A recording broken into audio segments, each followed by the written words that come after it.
The championship goes to Jeff Gordon.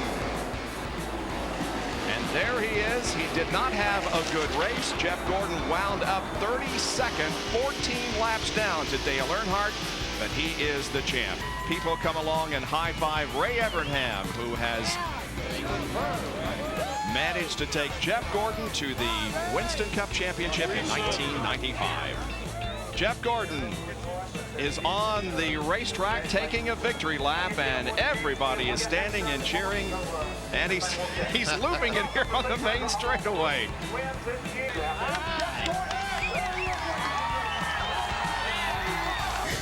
got that championship, man. I mean, it's just greatest thing in the world. I don't, there just aren't words that can describe it. Jeff Gordon looking for a storybook ending to the 2015 season. Out of 3 and 4, this win's gonna punch his ticket to the championship 4. Gordon wins at Martinsville. Yeah, we're going to Martinsville. Yeah, that's how you fight. In his final season in the Sprint Cup Series, gets win number 93 on his career, and more importantly, he moves into a position where he could get his 5th championship.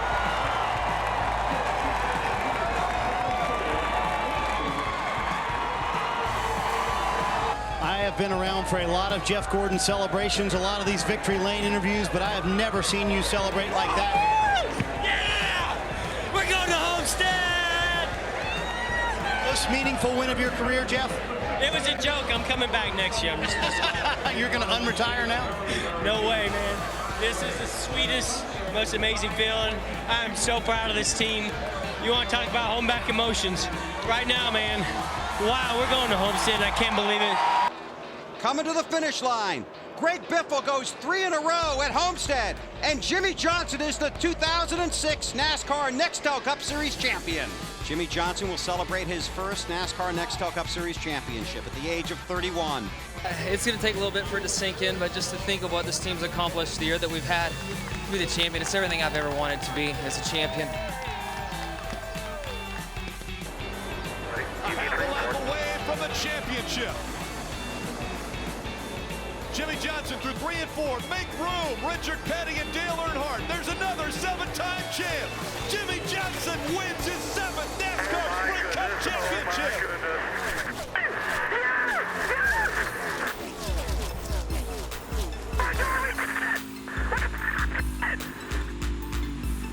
You are looking at 7-time champion, Sprint NASCAR champion, Jimmie Johnson.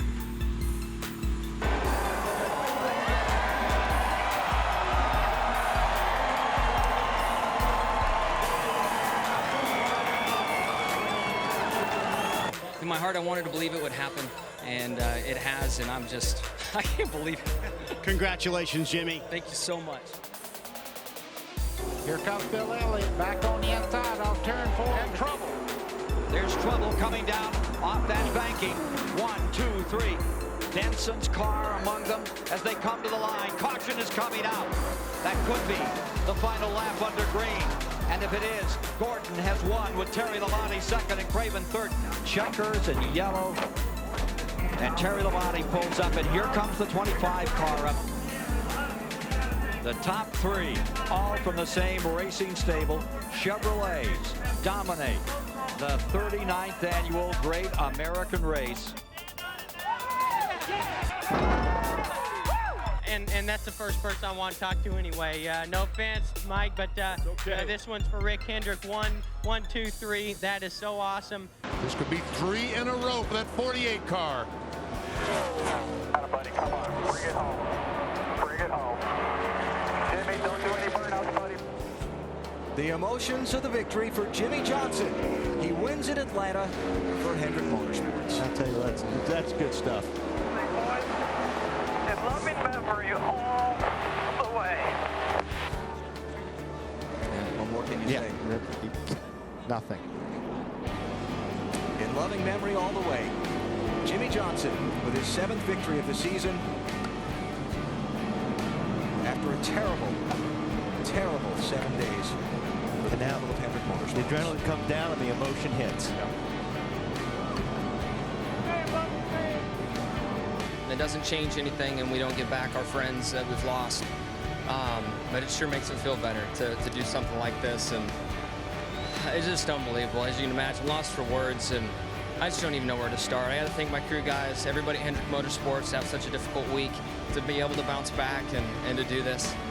I don't even know what to say. This is unbelievable. I just talked to Rick on the phone. He said, put my hat on backwards for little Ricky.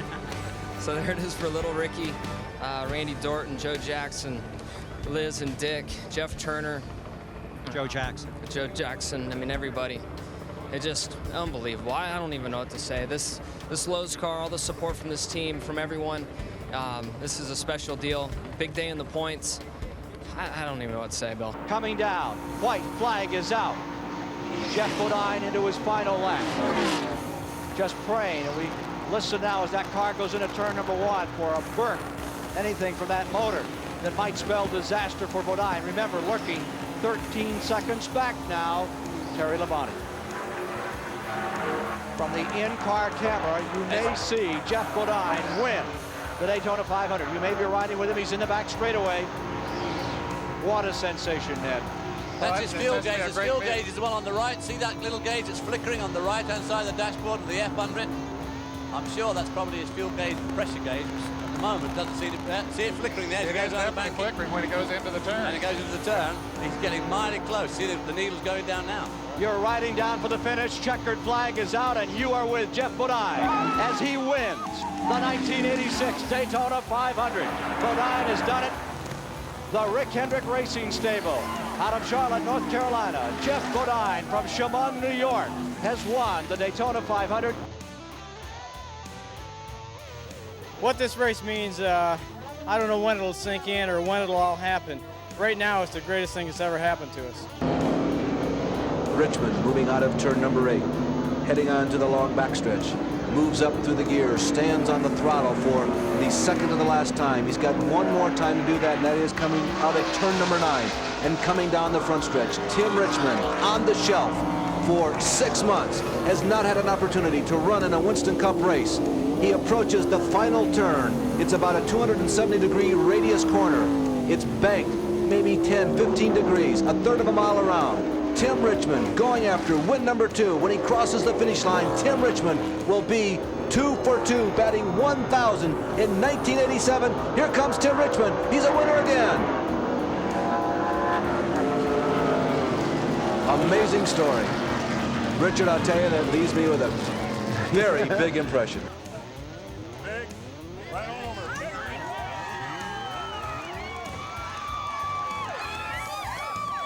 Oh, God, that's unbelievable. I knew Harry and all the guys were good last year, but they're great this year. I mean, they're putting stuff under me that can't lose with. The car looked like it had more power than anybody else at any time you needed it, and you mentioned the crew. Well, yeah, the crew, all the engine builders, Mark and everybody back at the shop, and just everybody. I mean, you're only as good as the equipment that you run, and they give me the best equipment, so it ought to be the best finishing position. It ought to be first, I guess. Yeah, he's about close enough now that he could coast across the start-finish line and still win. Out of turn 4 after 17 years of effort. The Daytona 500 belongs to Franklin, Tennessee's Darrell Waltrip. He's done it. He's done it. Second place at stake to the line. Number 25. Schrader will take second. 7 seconds back, almost 8. I'm in the middle of this bear hug. Ken, car owner Rick Hendrick, driver Darrell Waltrip, wife Stevie. Oh, I won the Daytona 500. I won the Daytona 500. Darrell, how long? Wait. This is the Daytona 500, isn't it? Don't tell me it isn't. Thank God. How many years and how long and how hard have you tried to get right here? 17 years. 17 years this year, and it just took a great. I mean, you saw what happened. Jeff and Stevie and Randy and Rick and everybody, they figured everything right to the fraction. I drafted, and it paid off. And Dale Earnhardt Jr., the Pied Piper of Daytona, trying to hold them all at bay. And Kyle Busch was trying to make a third line at the top of the racetrack. Boy, here they come. Now, this is where it gets interesting. We've seen a lot of passes off turn 4 to the start-finish line, but that 88 is pulling away. Less than a mile to go. Oh, we got a wreck. Third-generation star Dale Earnhardt Jr. brings him to the flag. Checkered flag waving. It's over. It's Earnhardt.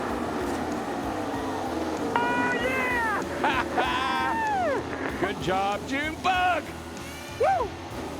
And Dale Jr. captures the flag at the start-finish line and begins to head toward victory lane. They are going to have some kind of celebration back at the old Hendrick Motorsports shop. Probably over at Whiskey River, have a little special night or something. And a hug with the big man himself over Rick Hendrick.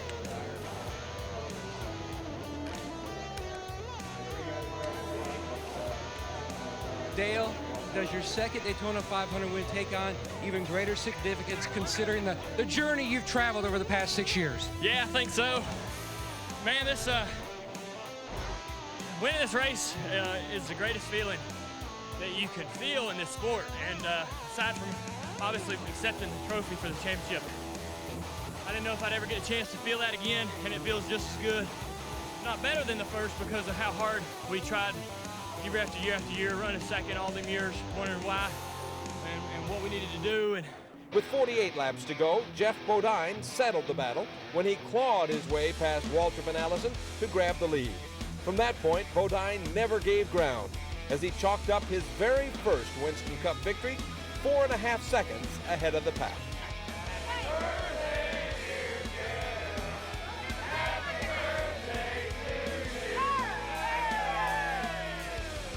Almost giving up the lead in turn one, but he's now got another comfortable lead as he breaks into the inner loop.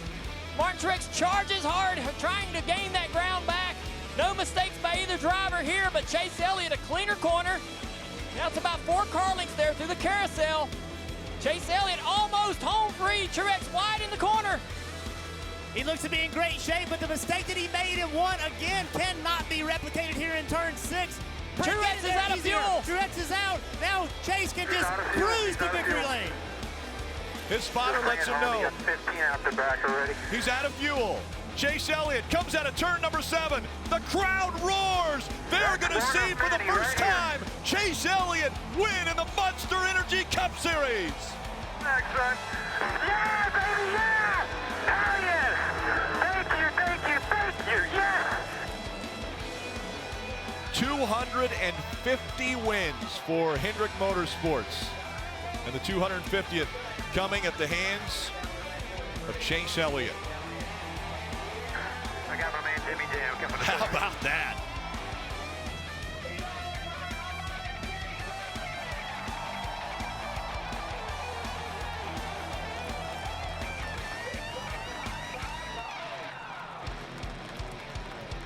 holy cow, what a thrill.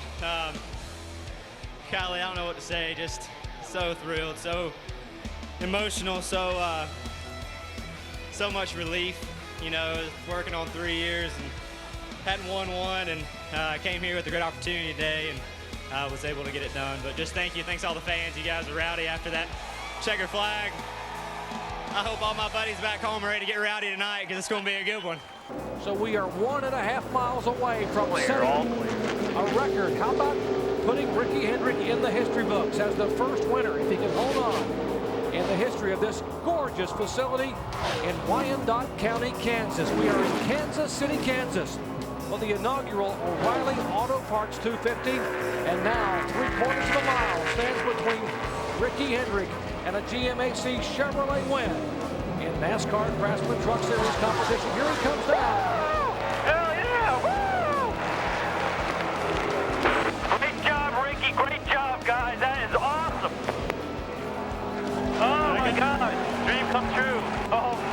Ricky Hendrick doing the donuts for his first victory. And how about this crowd of 75,000 Midwestern NASCAR fans on their feet, giving a high five to the son of Rick and Linda Hendrick. You said it best. This is a dream come true for you. It is. I tell you, I can't say enough to my father and my mother. You know, if it wasn't for Hendrick Motorsports, we wouldn't be here. Dedicate this to my grandfather. He's in the hospital, and my guys did a great job. Ever since we unloaded, we were real strong, and you know, Jack had a little trouble, and I hate it for him, but now they got one win. Oh, how does that feel? My butt's not burning anymore. Exactly. But I mean, it's awesome. I mean, you just can't say enough of this team. I think we found some of what we've been looking for all year, and we'll go back to Kentucky and see what we can do there. You're gonna get a hug from Dad. Rick, gotta be proud of this young guy. Yeah, I really am. It's okay, I know what you're feeling. That's a very emotional dad and a proud father too.